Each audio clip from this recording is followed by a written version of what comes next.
next session here in the main ballroom. It will be insights on skills readiness and micro-credentialing, featuring Dr. Bridgette Cram, Assistant Vice President of Academic and Student Affairs, Mariel Romero Guerra from Education Technology Services, who's an IT manager, and Kevin Connell from LinkedIn Learning. Come on up, guys.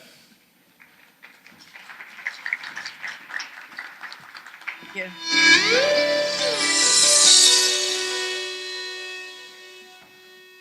Do the clicker. Oh, we don't have the clicker.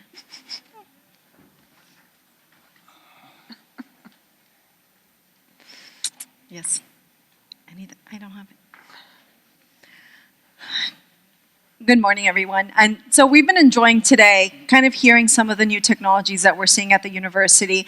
And what we want to share with you is how we're actually bridging, and not just implementing technology, but really bridging technology between strategy, and specifically micro-credentialing and LinkedIn Learning. And we're going to kind of walk you with our story of kind of how we've been doing this at the university and what we foresee the student journey to be with micro-credentialing.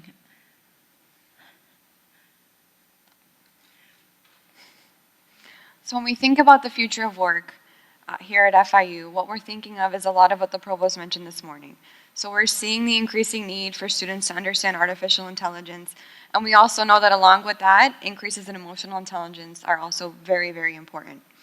And when we look at the accelerated rate of social and technological change, we also see that in addition to subject knowledge, the focus on being more solutions focused is very, very important for our students as they enter this new workforce. So at FIU, President Rosenberg likes to speak a lot about the H-shaped student.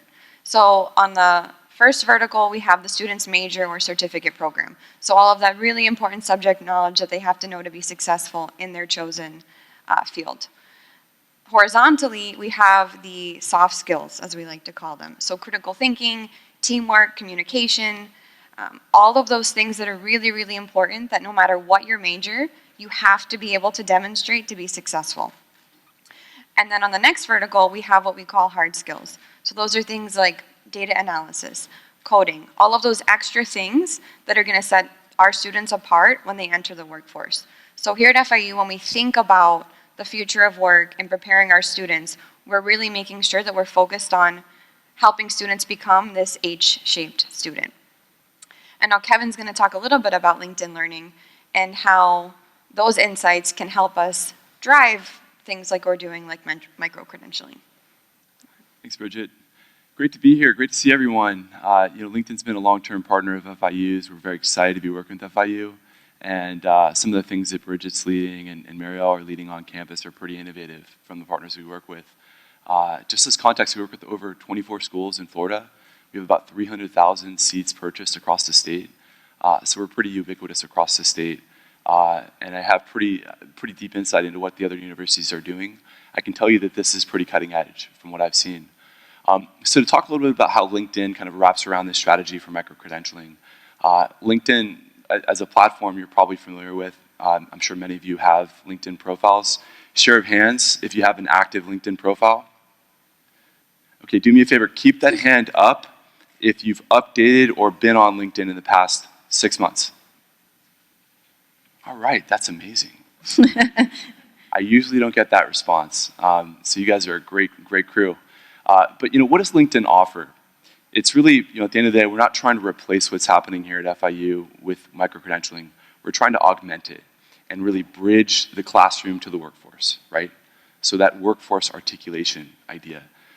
That matters in a number of ways, both at the micro level in terms of the content that's being developed and delivered to the student, and at the macro level in terms of how that final outcome, that credential, is being articulated to the workforce to help a student find a job. And so we've got above me here are some numbers, some big numbers around kind of the size of our network, both globally and then here in Miami-Dade County. So globally, LinkedIn has about 650 million members across our global network, 144 countries represented, 30 million corporations on our platform, right? Pretty big numbers. But here in Florida, I want you to take a look at the row here that we've presented. Pretty substantial numbers here as well. 2 million members across the platform, 92,000 corporations that have corporate pages on LinkedIn actively looking for candidates. 74,000 jobs active as of today. So, in terms of the scale that we can offer, not only globally, but here in Miami, to help with that articulation, it's pretty powerful. Want to point out one metric here, because a lot of numbers on this page. Our skills taxonomy is really the power behind the micro-credentialing component. We have over 50,000 skills in our skills taxonomy on LinkedIn. And that's acquired through real-time insight into where actual hiring is happening across the global economy. So that insight, that power to understand the skills that are in demand today is what we're plugging in and leveraging for the micro-credentialing story here at FIU. And it's really what's going to help us stay in line with that workforce story and demand. So skipping to the next slide here, why does this matter? Well, at the end of the day, these credentials are not of value unless they're helping students get jobs, right?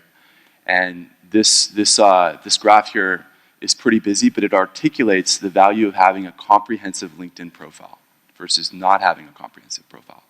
There's upwards of a 2x increase for entry-level candidates who have completed their LinkedIn profile, incorporated not only their educational experience, but their volunteer experience, their semi-formal work experience, and their micro-credentials to their LinkedIn profile.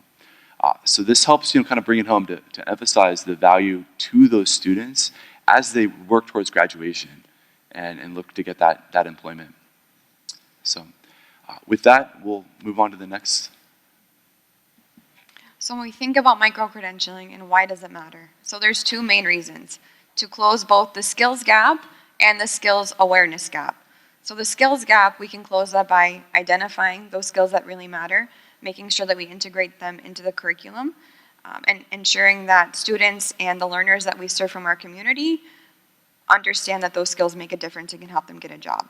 When we talk about the skills awareness gap, that's really important, especially for our students. We know that students are learning very, very important skills, both inside and outside of the classroom. However, what we hear from employers is that students don't always know how to communicate those skills. So micro-credentialing, badging can also offer a way for students to understand the exact outcomes, the competencies that they have, and it gives them a narrative to use so that when they go to that first job interview or applying to graduate school, that they can actually communicate the skills that they have and how the employer knows that they have them. So they can give examples of how they earned that badge or examples of projects that they did in the classroom. So who is it for? Here at FIU, we're focused on offering micro-credentials for our current students as well as members from our community, which also include recent alumni. So we know that while we also have to prepare our students, given the changing nature of the workforce, it is really, really important that we help our community members, our recent alumni, reskill or upskill so that they are also prepared so that we can have a thriving community here in South Florida. And what does it mean? So a lot of people ask me this question: well, great, a badge, but what is it? So a badge, really, at the simplest way to explain it, is that it is a digital representation of the competencies that you've earned. So unlike a certificate, where you get this piece of paper, maybe you hang it up on your wall, no one really knows what it means or what you had to do to receive that certificate. At FIU, we use the open badging protocol, so any badge or micro-credential that we offer has to outline the hours that that it took, outlines if it was as part of your curriculum, a co-curricular continuing education experience, and says exactly what outcomes that are associated with that badge and what the student had to do to demonstrate competency in that area. So we take that very, very seriously here. And this kind of infographic shows what a micro-credential entails at FIU. So it's competency-based. That goes back to the outcomes. You're going to be able to know what the student or learner can do once they've earned that badge. It's also rigorous, and that depends on if it's part of the curriculum, a co-curricular, or continuing education experience. But the important part is that we demonstrate that rigor through that open badging protocol. The third is that it's assessed. So we care about student artifacts, and we want to make sure that anyone who is offering a badge is collecting that demonstration of student knowledge. And that can be through a pre and post test. That can be through an actual observation of the student demonstrating that they know that skill. It's also supposed to be stackable and portable. So we want to make sure, to the extent possible and where appropriate, that badges are stacked together in case there's a meta competency that we want to demonstrate. And that it's meaningful, which ties into the next point, that it's related to industry or post-graduation expectations and that it's aligned appropriately. We want to be sure that any badges that we're offering have some sort of value to the student, aside from just saying, hey, you got a badge for that. So we want to be sure that we're working with our employer partners, that we're gaining insights from what employers are saying across the country, to know that we're providing students with added value when it comes to micro-credentialing. And another one is that it's comprehensive. So one of the really great parts about the program here is that at the end of every badging or micro-credentialing experience, that students need to complete a culminating reflection. So this gets into kind of the metacognition, that students are actually being able to say what they've learned, and they know that how what they've learned relates to either their academic or professional growth. And to tie this all together, how we're using LinkedIn Learning and other software that we have that generates similar insights is that we're paying attention to what employers and industry are looking for. So if we are running the insights and we see that, as mentioned earlier, creativity is really important. How are we making sure that our students are creative? What does that even mean to FIU? So when we get these insights, we're able to meet, have these conversations, and come up with ways to either integrate it into the curriculum or have it added on as a micro-credential or badge.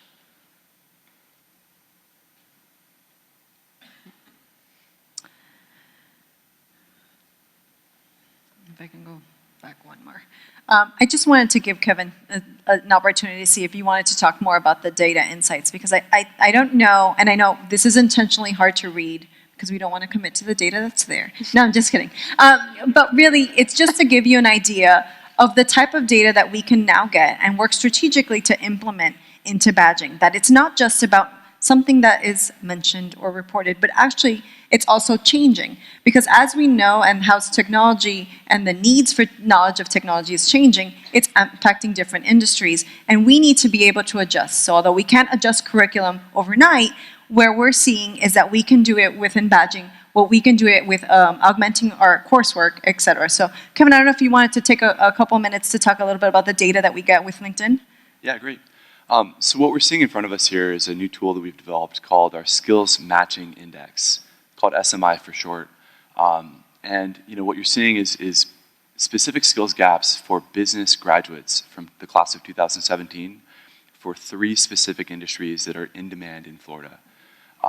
We picked these 3 industries because we've seen a high job placement rate, specifically for graduates from FIU. And what this is based on is actual LinkedIn data from applications from your students from that class into this industry, how their preparedness, relatively speaking, compares to successful applicants in these industries. And what you see in orange there are skills gaps that we've assessed based on LinkedIn data for those graduates. So if we take a look left to right here, taking a first look at technology, the software industry, some key things are rising to the surface here.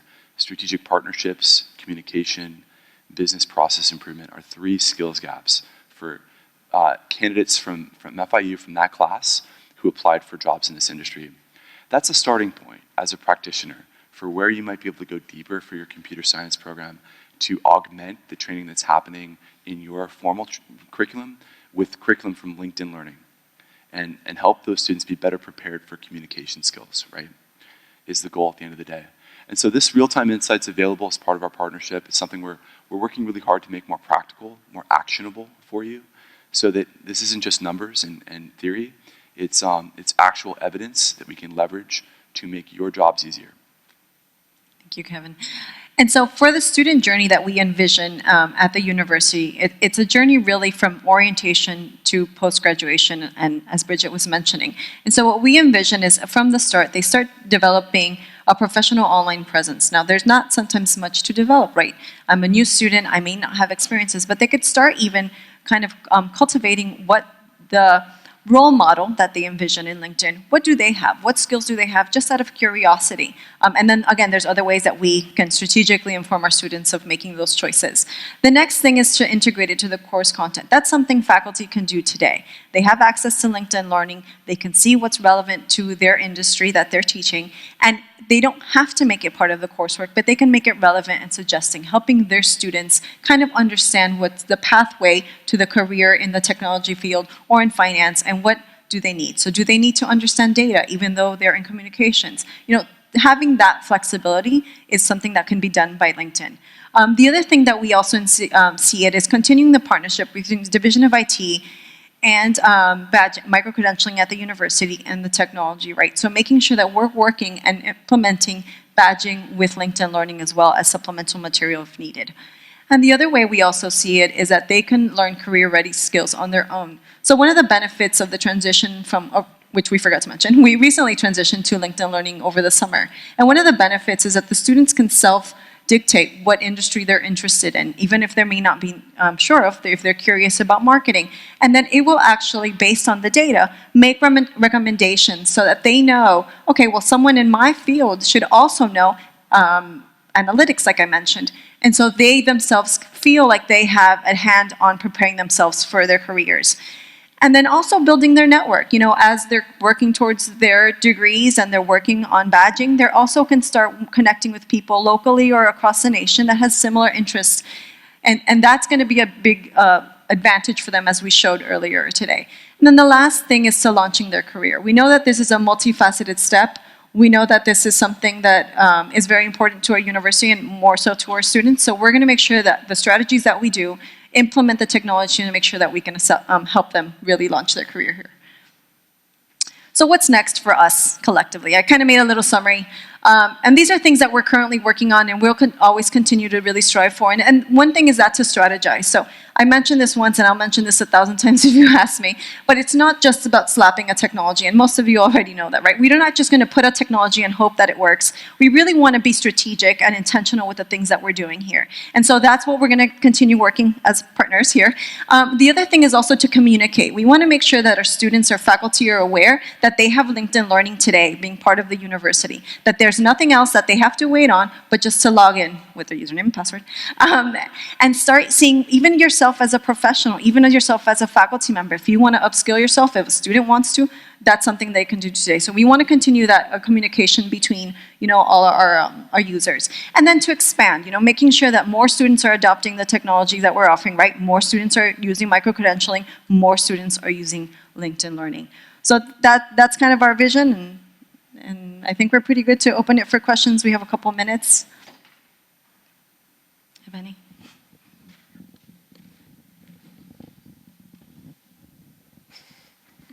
We have one over here. We're going to have a mic sent your way.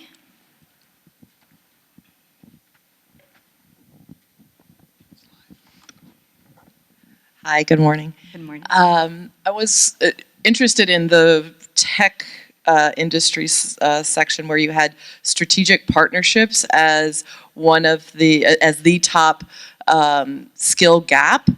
And I'm thinking about most students not being ready to figure out what strategic partnerships means. I think there are a lot of professionals that aren't at that point. So how, and I'm not sure we would expect students that are coming out at 21 years old to know how to develop strategic partnerships. So where is the vetting of which are the skills that are appropriate for a brand new graduate to have? Yeah, that's a good question. In terms of the definition behind these skills, these are based upon job descriptions that are put out by employers. And so strategic partnerships is a category within that. How that relates to entry-level candidates versus seasoned candidates, I'd have to look into. But you know, this is exactly what we are discovering, is that students don't know what they don't know, right? So you have, we have a graph that we always present that shows on the left-hand side, 80% of students feel that they're qualified for the job that they take post-graduation, yet only 49% of new managers agree with them. So that gap, that knowledge and awareness of the skills that you lack is the gap that we're trying to address. And so strategic partnerships is a very nebulous term, but we have hundreds of courses on soft skills related to that that students can take advantage of outside the classroom in a self-directed fashion to help augment what's happening in their traditional training, in their formal training. And that's really kind of how we come in. And so if you're looking at a job in technology and you're looking at a job description and you see strategic partnerships, you say, what the heck is that? You can go to LinkedIn Learning, you can search for strategic partnerships, and I guarantee there's 10 to 15 courses that come up relevant to that. So now you've filled in that skills gap, you have a better awareness of what's out there, and you're better qualified for that specific area. I hope that helps clarify. And Leanne, to your point, not every 21-year-old is going to be as seasoned as a real person that's been working on strategic partnerships. But Kevin, you do bring up a valid point that at least they'll have access to define what that means. And what we see is sometimes, and what we've experienced is sometimes students may not know even what that means. And if you Google, you're going to get 1,000 answers. So at least we're trying to curate them and give them to the right direction of saying, well, for the most career placement, strategic partnerships can be defined as a course. And then the course, if you remember, most of us haven't logged into LinkedIn Learning in a while, it actually is going to give you maybe supplemental work. So strategic partnerships would be defined by the sub-videos, right? So would they have something on communications? Would they have something on networking? And would they have something that could then augment to what they at least can define strategic partnership? So yes, they won't be experienced, but they can have a conversation of what is even strategic partnership? So that's also what kind of we're trying to do too, is to your point, how do we bridge it for the students so that it's really actionable for them and something that they could use? Yes. Oh, and just We have- to bring that into the badging piece, we could break down strategic partnerships into what are the skill levels that we need to give students who are coming out. So Yes. can you get a communications badge? Can you get a collaboration badge? Can you, so that they can show, I may not be, I haven't created strategic partnerships, but I have the skill set, so I could go into a position where I can develop that. Yes. So I just want to make a comment, and by the way, this is a very data-driven audience here, that when we look at data, to Mariel's point, it's the issue of what's actionable for us. But I think the data is telling that in these three different areas, communication goes across, right? And I think that is at least one data point that we could all figure out what we need to do, in order to supplement or to increase the students' capability to communicate. I think what will also be interesting is maybe some other areas and other disciplines, where does communication continue to basically go across? Because then that will be just something that will be prioritized from our perspectives to figure out that, guess what, that's one of the top 3 things that we need to focus on. So this is good in this industry. It will be great to know on other industries, because that maybe will be more consistent of the data points. Thank you. Any other questions or comments? Well, we're almost out of time. Thank you very much. It was very nice having a conversation and giving you an insight of what we're working on with LinkedIn Learning and micro-credentialing. Thank you.